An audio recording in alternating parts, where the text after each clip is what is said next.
Dear Anonymous, I am a French journalist and filmmaker. Let me tell you how we discovered your story.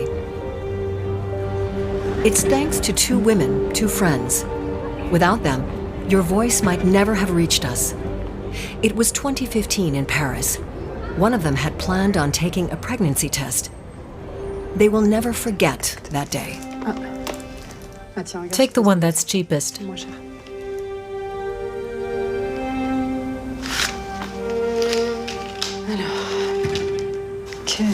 What is that?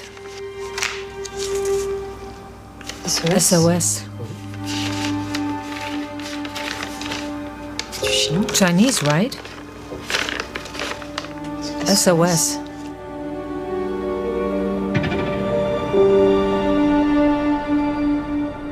The two of them entrusted me with your letter, your cry for help. You wrote it in prison in the Chinese city of Tianjin, anonymously to protect yourself. Your testimony offers a rare insight into Chinese prisons and shows us that forced labor on a grand scale does not affect the Uyghurs alone. Risking your life, you write, "Dear friends, are you aware that while you live your quiet lives, Chinese prisoners in Tianjin work 12 to 15 hours a day?"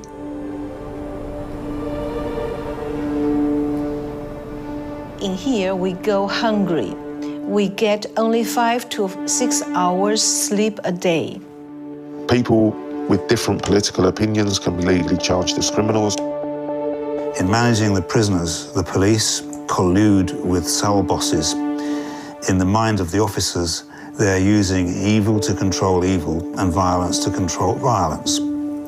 I wanted to sign this letter, but then my life would be in danger. It would be good if I could die quickly. You know, this handwriting should never be published in China because they will go to all lengths to find out which person wrote this. Ooh, they'll kill him. They will kill him. You finish with the words, "Dear friends, thank you for your compassion and sympathy. Please help me. Thank you very much." Signed from the prison in Tianjin, China. Are you still alive? As you requested, we have alerted the public. I have traveled thousands of kilometers with your letter and met with former prisoners to understand your story and your connection to us.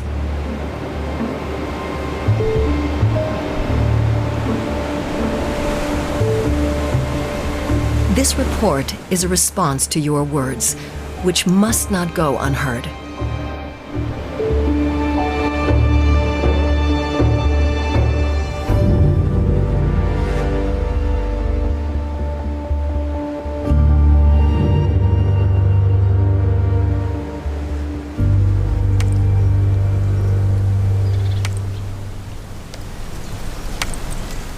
The first witness I met was imprisoned in 2014. Like all prisoners in China, he suffered from inhumane prison conditions and had to do forced labor.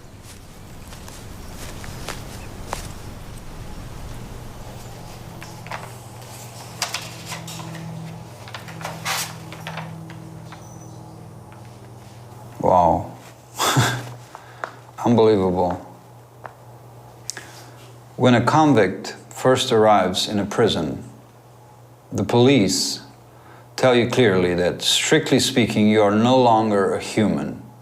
Yeah, it's heartbreaking. It's heartbreaking to read this letter, because having had that experience, I can see it in my own eyes. I can see those moments of despair.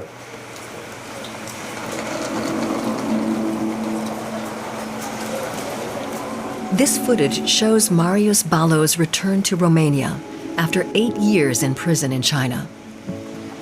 His country campaigned tirelessly for his release. Marius was convicted of fraudulent business practices in 2014. even though he is an English teacher. He has always denied the accusations.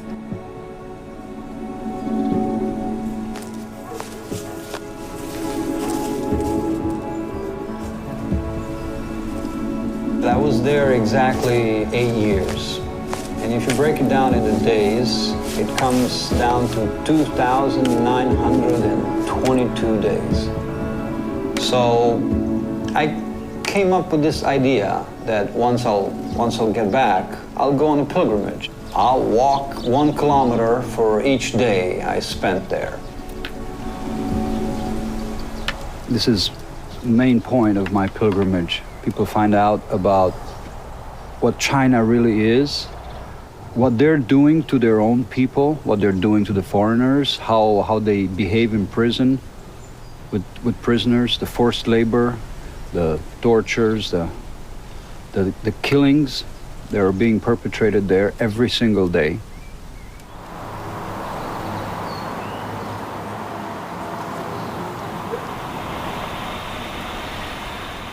I met Peter Humphrey, who had put me in contact with Marius in a London suburb. Both men had been sent to the same prison in Shanghai. Peter had been working in China on behalf of Western companies and was supposed to carefully check the reliability of their partners on site. This is known as due diligence. During his investigations, Peter became too curious about a member of the Chinese Communist Party. The reaction was not long in coming. Peter and his wife were arrested. The trial and their forced confession were broadcast on television. The couple were sentenced to 2 years in prison and released in 2015. Like you, dear Anonymous, Peter has experienced prison firsthand. I was taken to a detention center and thrown into a cell in the middle of the night at like 3 a.m. in the morning with 12 prisoners sleeping on the floor of this cell and bright light. And it was a shock. It was a tremendous shock and trauma. And to this very day, I often have a flashback of that particular moment when I arrived in the cell, because it was absolute horror.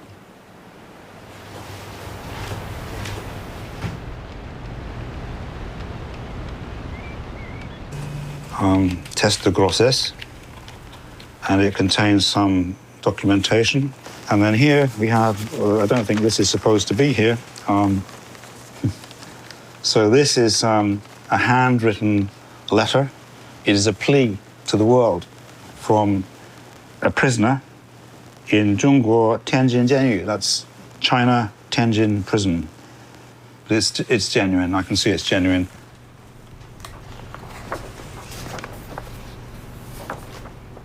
I know that in Tianjin there are about 10 or 12 prisons.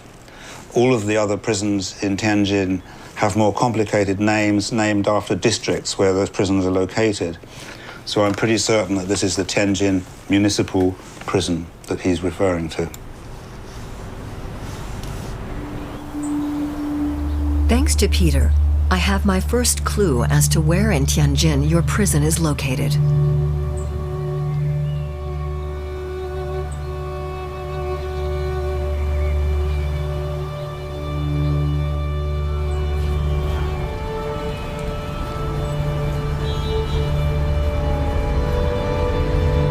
Tianjin is in northeastern China, around 130 kilometers from Beijing.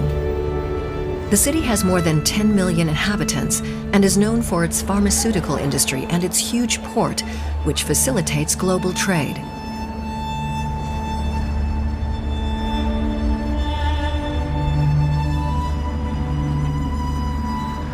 "11 prisons are said to be located here. It's unclear exactly how many prisons there are across the country. Many are kept secret.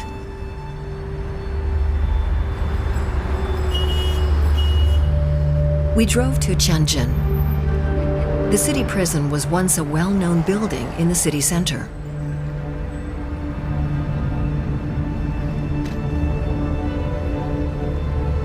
But only a watchtower and the outer walls remain. The prison was demolished, and a hospital was built in its place.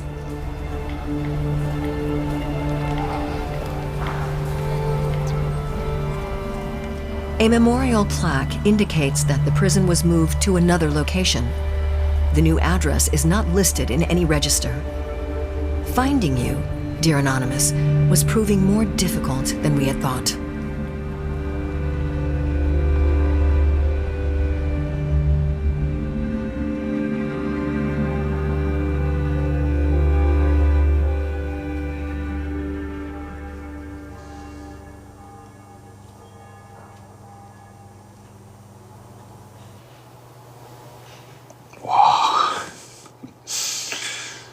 Yeah. I remember that. I remember that for sure. What you see here, this square, are the bounds of the prison. These are the administrative offices in front, but the security area is this. And more than half, this entire area here, are factories. This tiny little area here are the housing units. From Monday to Saturday, there were truck after truck coming in, going into the factory area here, and truck after truck of going out, right? So it was sort of like a highway. We were joking with each other because being housed here, we could see all these trucks coming in and all these trucks going out all the time. There were lines. I was extremely disappointed to see for years that most of the work that we would get there were Western companies. You know what Marius is talking about. In your letter, you tell us that the police work hand in hand with the prison system. You write about the labor camps, the Laogai. The term means reform through work and re-education. The camps were set up at the beginning of the People's Republic and had two goals: brainwashing and forced labor. Introduced under Mao Zedong, the Laogai were intended to silence anyone who was a thorn in the side of the regime. Millions of men and women lost their lives as slave laborers in mines, quarries, and farms. 70 years later, you, dear Anonymous, are proof that these camps still exist. And this even though the Laogai were officially abolished in 2013.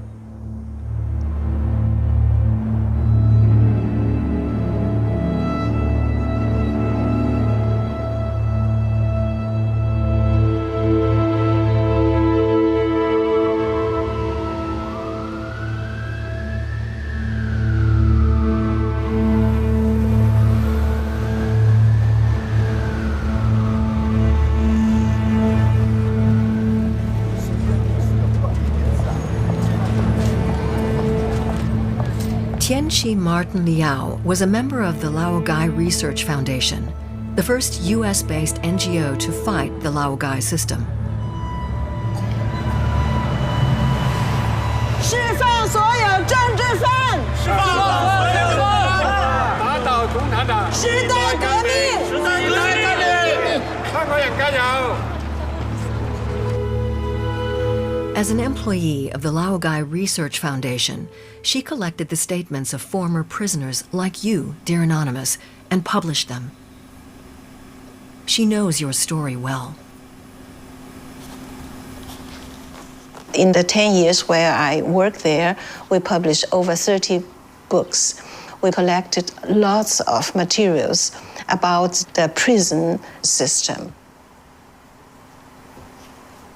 In the eyes of the police, prisoners are mere work tools and money-making machines.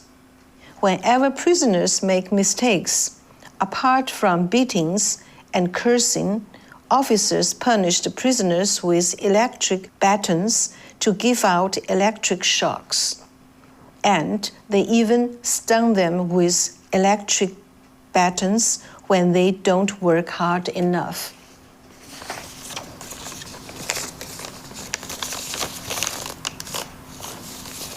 I think it's really very realistic. In the prison law, it is said it is not allowed to use torture, but that's just on the paper. In the reality, the prison officer use all kinds of torture. And here mentioned the electric baton. I know that there's one book here that it is said that they used the electric baton to hit you, and sometimes if they are really angry with one prisoner, they put the electric baton in your mouth, so you lose all your teeth.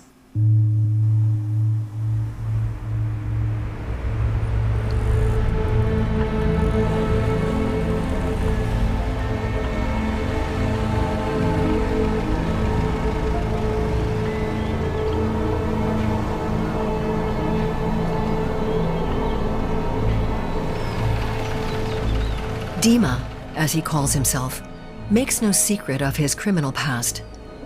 In 2019, he was arrested in Shanghai for credit card fraud and sentenced to 2 years in prison. He was in the same prison as Marius and Peter, where he refused to do any forced labor. Dima paid dearly for this. They have like special kind of torture, you know. When you tied you, they have special table with a special belts. Not like you see in movie for crazy people. It's more stronger. You lay on this table, special table, and they tied you totally. Here, your hand, your legs, everything, and you tied like this, without any movement. And I laid like this 3 days. I refused to take food because it's impossible to take food. They feed you. And I refused to eat. I say, why you refuse to eat? I said, because I cannot use toilet. That's why I refuse to eat, because I don't want to be humiliated. Yeah. Can you imagine if they treat me like this, what can do with Chinese? This I'm talking about.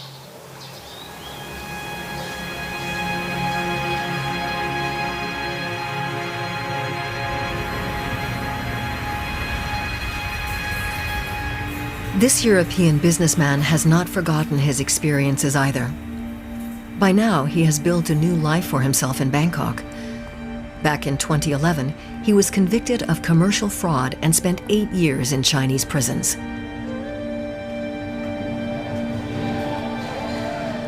Like you, dear Anonymous, he won't reveal his name. He may be free, but he is still afraid.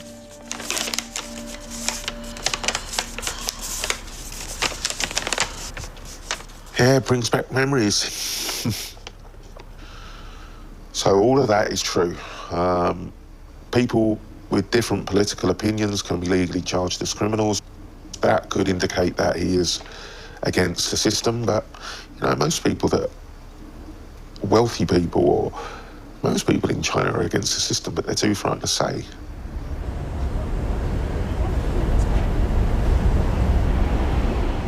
He was subjected to forced labor for 8 years.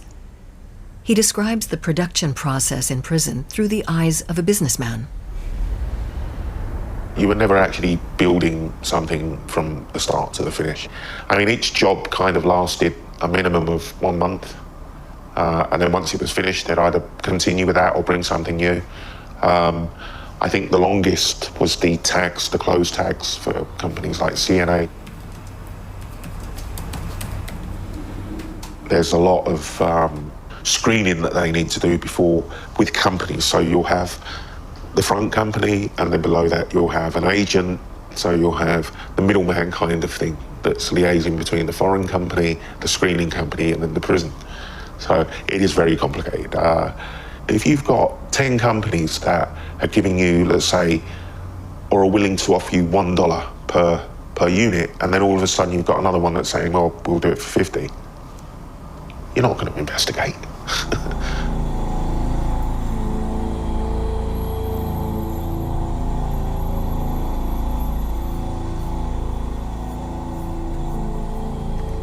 The Serenity test is one of the cheapest pregnancy tests on the market, sold by almost 8,000 pharmacies in France and in 30 countries worldwide. The company name on the packaging is BCT System Company Limited. The test can be found on the official corporate website. The company distributes all types of tests worldwide, including COVID tests. BCT's official address is in Shenzhen, but the packaging in which you have hidden your letter only says Tianjin. The two cities are over 1,800 kilometers apart.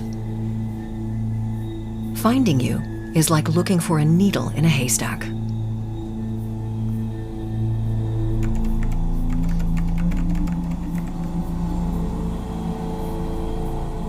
The BCT website lists former Health Minister Qin Zhang as the company patron.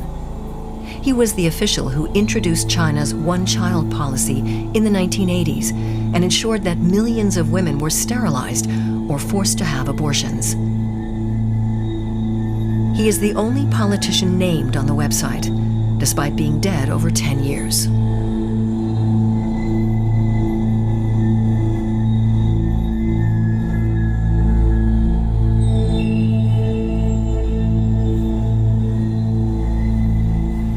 I don't think it's surprising a former minister will be somebody who is running a prison enterprise, a prison laboring enterprise, because any business in China, it's only assists by the grace of the political power. So obviously, ex-minister will have close association with political power. So money really it means nothing in China. Political power trumps everything else. My name is Desmond Shum. I am complicated life. Born in Shanghai, grew up in Hong Kong, educated in the United States, and I spent 20 years in Beijing doing investment and real estate development. We are very closely associated with the Premier Wen Jiabao's family. We are their business partner, essentially.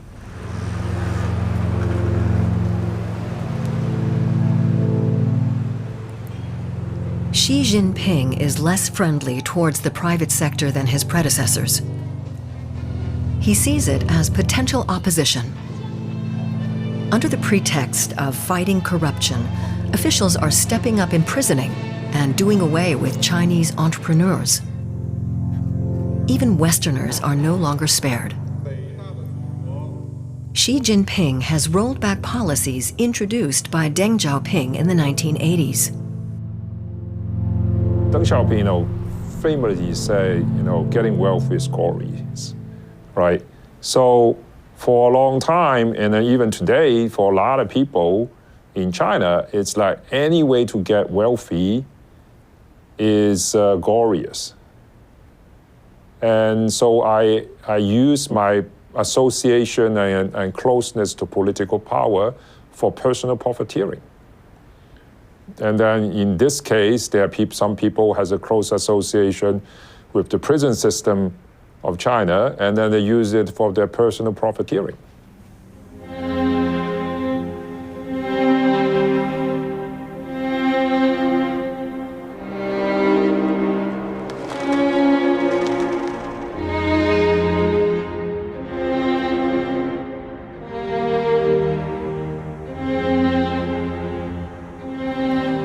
Laogai survivors can be found all over the world.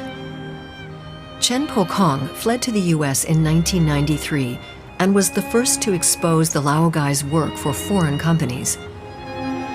As the leader of the democracy movement in Shanghai, Chen Pokong was sent to prison and wrote a letter from there.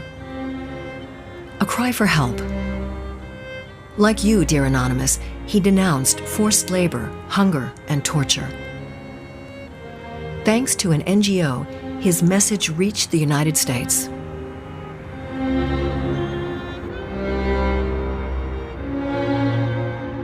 I was proud of myself to be the first one to expose the crime.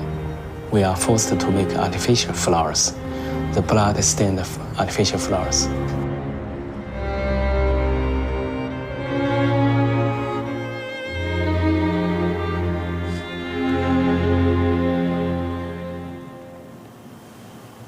going to China, Guangzhou. This is the place I was spending there more than 1.5 years. We have to do two things. Daytime, we move stones, carry and move stones to the boat cargo. So the boat and cargo move away. And the evening, we do artificial flowers, at least 6 hours. Now they put some machine here. Before, I didn't see these machines. Maybe after 20, 30 years, they changed something. But this look like same. I almost lost my life. I survived, but some people lost life in the laboring process, like the stone fall down and someone died, or someone beat to death. I didn't lose my life. I survived. However, I found even the products for export, I was angry. Not only sad, I was angry. I was determined to expose it, to tell the international community what we are doing and what they are enjoying for the products.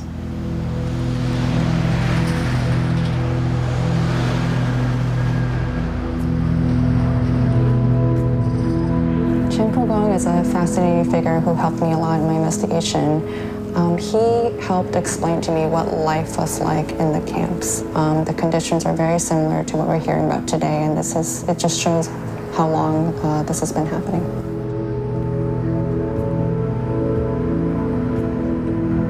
With the support of Chen Pogong, Amelia Pang published a book about forced labor in China in 2019.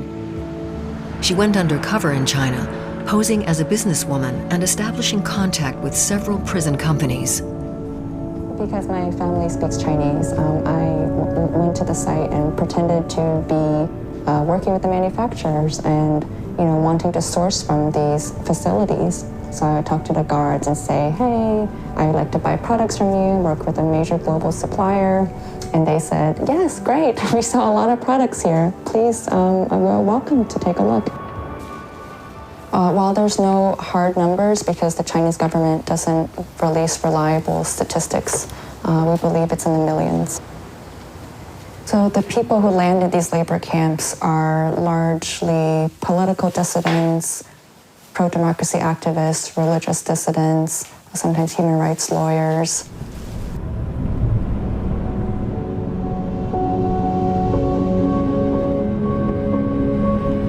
Sorry, let me just have more coffee. Yeah.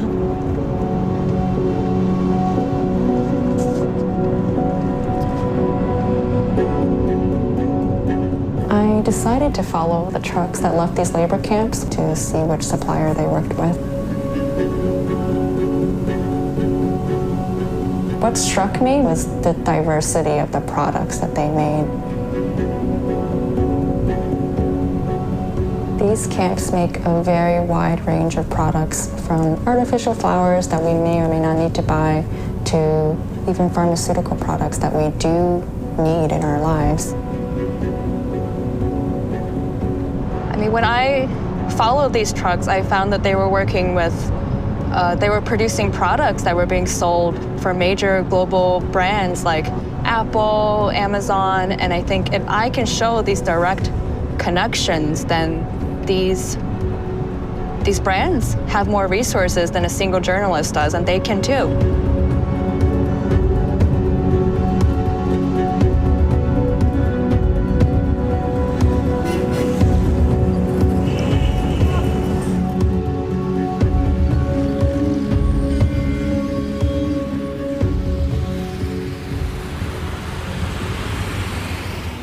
What's striking to me about this letter is that a pregnancy test is supposed to symbolize the beginning of life, a new life.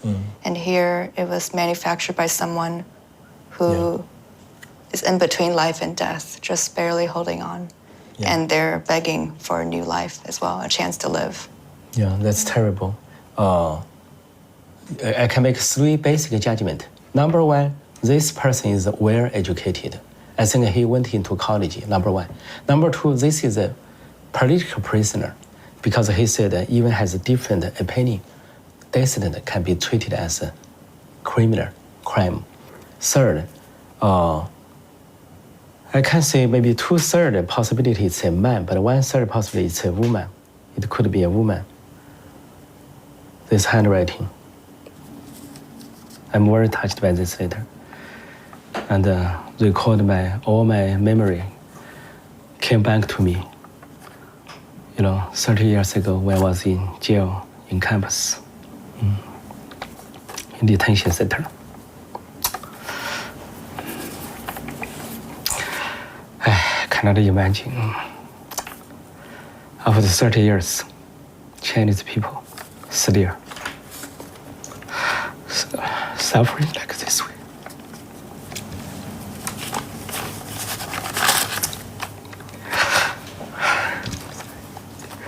Even worse. Even worse.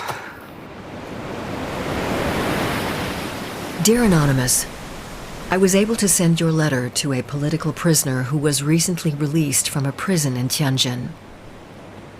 This brave man still lives in China, and on reading your letter, he gave us further insight into the prison conditions there.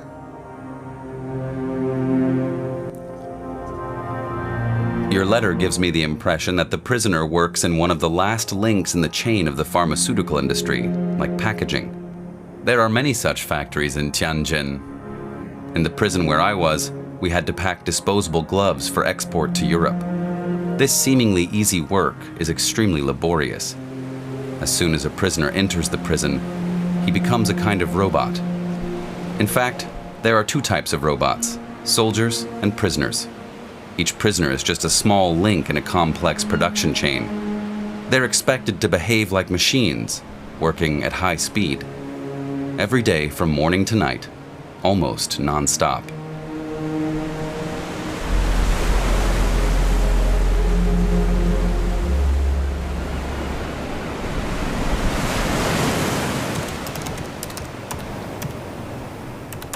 Masks, gloves, tests, packaged up in prison.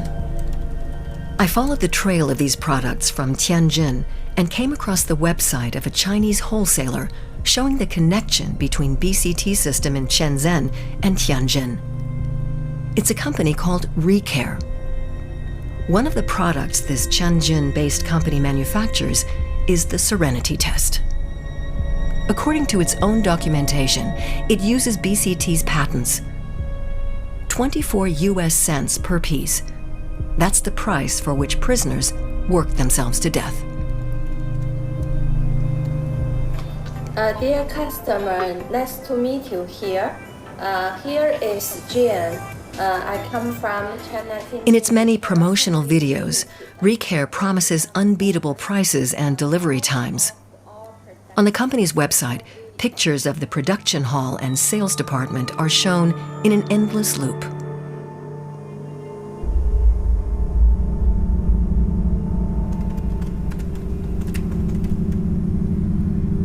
Recare's address is in Tianjin.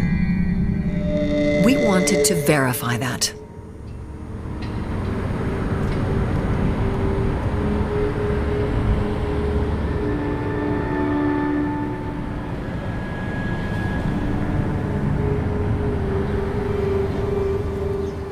We went to building number 13-3.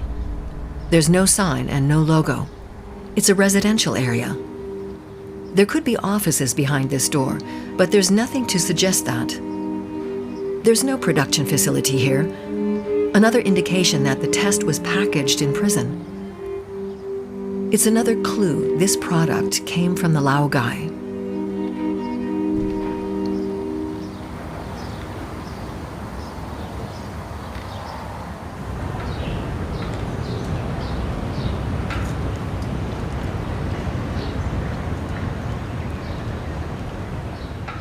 Dear Anonymous, your story is also the story of trade relations between our countries, one full of contradictions. On the one hand, there's the EU Parliament offering strong support for the Uyghurs. On the other, there's the EU Commission negotiating an investment agreement with China, which has not yet been ratified. It's a double game, according to Reinhard Bütikofer, chair of the Delegation for Relations with the People's Republic of China. A former Australian Prime Minister was asked what has been motivating Australia's China policy, and he said two words: greed and fear. And I don't think that in the European case, fear has played such a prominent role, but greed obviously has.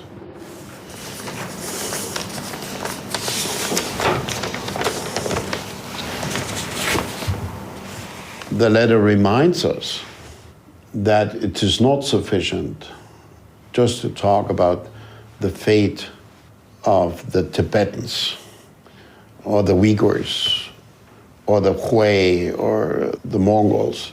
We have to address a system that is built on the basis of disrespect for the most fundamental human rights.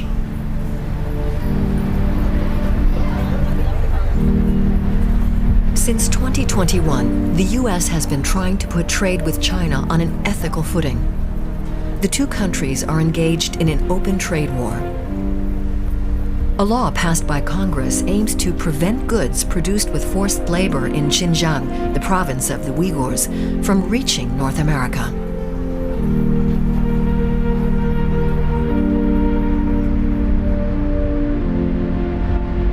We want those people, the Uyghurs and others repressed in China, to know that we do care about them.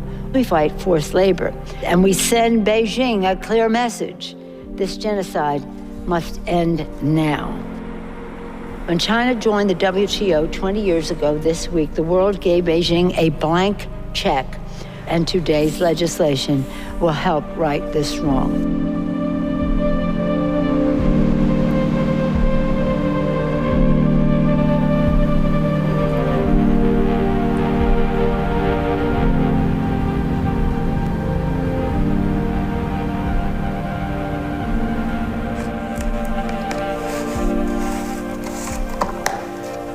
Raphael Glucksmann was one of the first to stand up for the rights of the Uyghurs. He is working on EU draft legislation, based on existing American laws, for all products made with forced labor.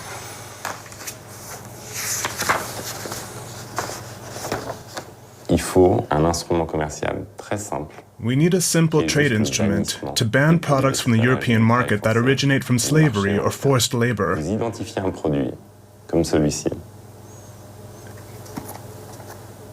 As soon as a product is associated with forced labor, it's banned from the European market. It's not even a law, it's a trade instrument. That's what we want to introduce. As soon as someone finds a letter like this, they should alert the authorities, who should pass the message on to the customs office in the country. This way, all shipments containing these tests can be confiscated by customs. Why do we want such an instrument? Because we want to make sure we don't support criminal activity by buying such products. Slavery will only exist if it's financially profitable. If we support this system through our consumption, we're partly responsible for the existence of forced labor.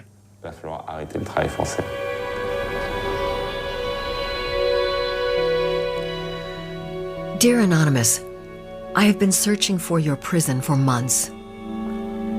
By comparing conversations with relatives on Chinese social networks and satellite images, I finally find the coordinates of the prison.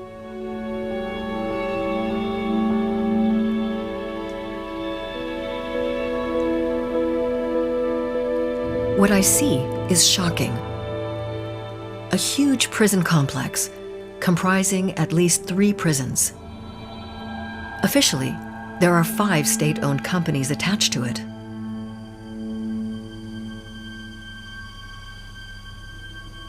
The complex is partially surrounded by water.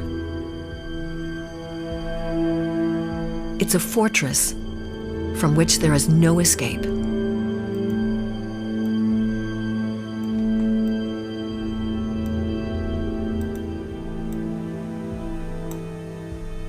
you have an entrance, like here, with a couple of entrance buildings. And those buildings would typically be the administration buildings of the prison. So these buildings and these buildings look to me like cell blocks. Every floor of every cell block would have, let's call it a factory room, where they perform this manufacturing labor. That was the same in my prison in Shanghai. It was the same in my wife's prison in Shanghai. And it's the same in most prisons where the production labor is working on rather low-level products, such as packaging or very small-scale manual assembly of things. A prison like this could be holding a couple of thousand prisoners. This is the first time that I've seen what seemed to be so many prison campuses clustered together in one neighborhood. It's very clear to me that China's prison system has grown exponentially, especially in the last 10 years, but even before that. One of the first things that Xi Jinping said when he came to power, he spoke to his subordinates and said, build more prisons. Okay, and that's what he's been doing. Security is much higher, the scale is bigger, and the level of commercial economic activity bringing profits to the prisons has expanded exponentially.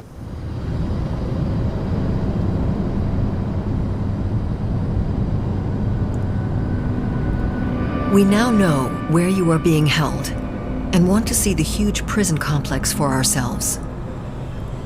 We drive to the south of Liyuantou in the district of Xiqing. We know we run a great risk of being arrested, but we drive on towards the prison, your prison.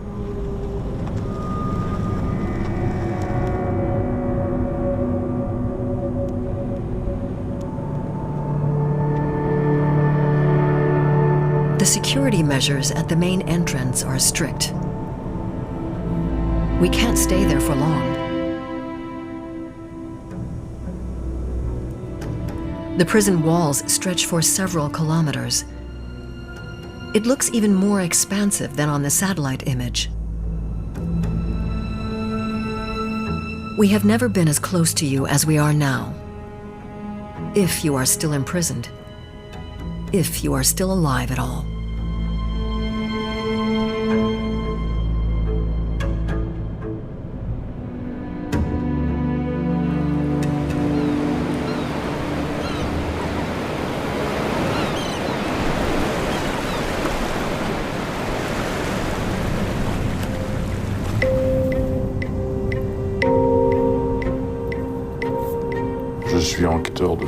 I'm a business fraud investigator. My clients ask me to do things like checking on a potential business partner, identifying the people behind it, their background, and their history, to ensure that the risk of fraud is minimized.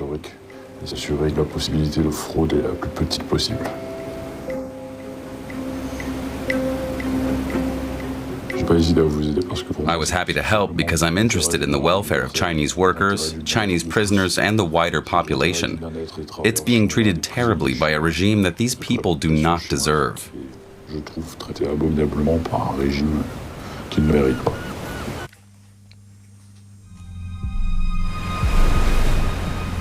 Dear Anonymous, hopefully one day you will learn that this man's help was crucial. After 20 years of working in China, he emigrated to Ireland because he no longer felt safe. He agreed to meet with me in Dublin. Your story touched him, and he is looking for the Chinese subcontractor who is exploiting you. He is working in secret, supported by contacts in China. He showed us 2 very detailed reports with evidence of links between the Recare company and forced labor in your prison. There are good grounds for suspecting fraud. None of the addresses associated with Recare in the commercial register and other official sources are industrial sites. They're just offices. The names of prison employees are kept secret in China. But the investigator found out that a manager of the city prison and a commercial manager of Recare are one and the same person.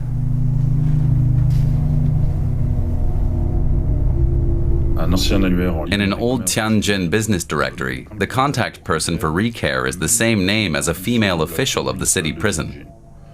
Her name, position, and cell phone number are on a list of prison officials compiled by an independent source.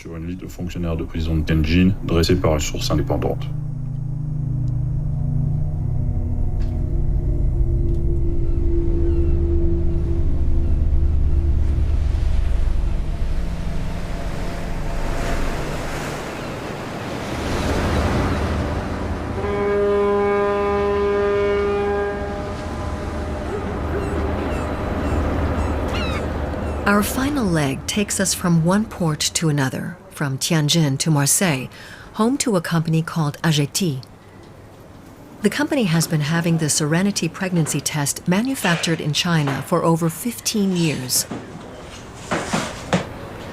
Your letter, dear Anonymous, passed through this warehouse at some point and has now made its way back here. I speak no Chinese, but we have this letter here. It says SOS on the back. You have also sent me a translation of this document. I would like to point out that this is a medical product. It must not be produced in a prison. That is strictly forbidden. It must come from a medical device factory. But certain manual tasks can be and are carried out in prisons. Like what? The final packaging. The test is produced in the factory. However, packaging can take place outside the factory. That is possible. I cannot carry out an investigation in this case. The whole process is too complex. But it is possible with the packaging, yes.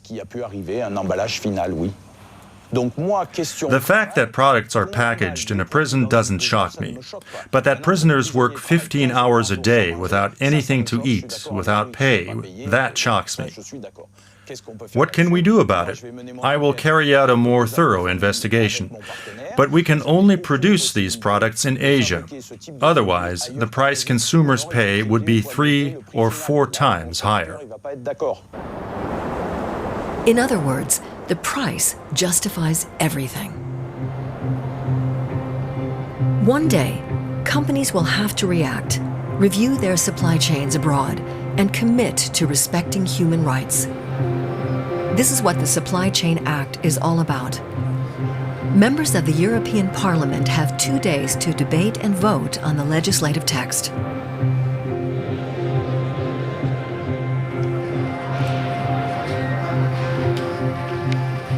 Your letter, dear Anonymous, could play a role in how things turn out.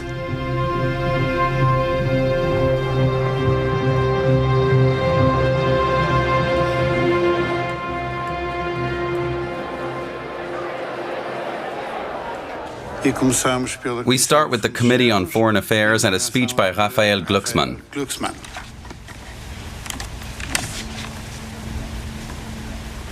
Chers collègues, Dear colleagues, this letter was found in the box of this pregnancy test. A cry for help from a Chinese prisoner who was forced to manufacture products that are then sold in Paris. This is what a world without rules leads to, where those who have the most power bear the least responsibility. Due diligence legislation is a major revolution.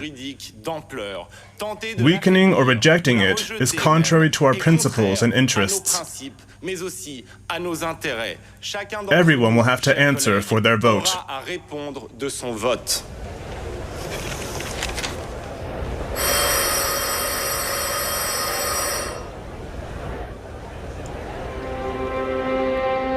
Amendment 8. Who is in favor? Who is against? Who abstains? Adopted.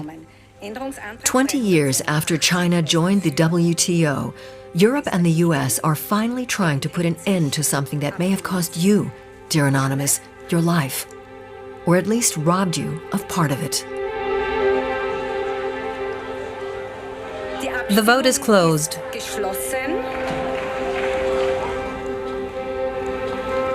Accepted.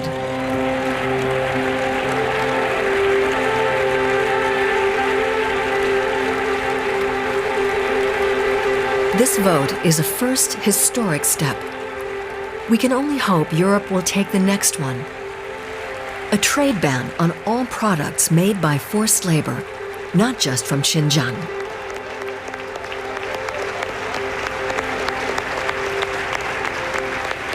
Looks like they made it. We made it. Yeah. 30 years lie between your call for help, dear Anonymous, and that of Chen Pokong.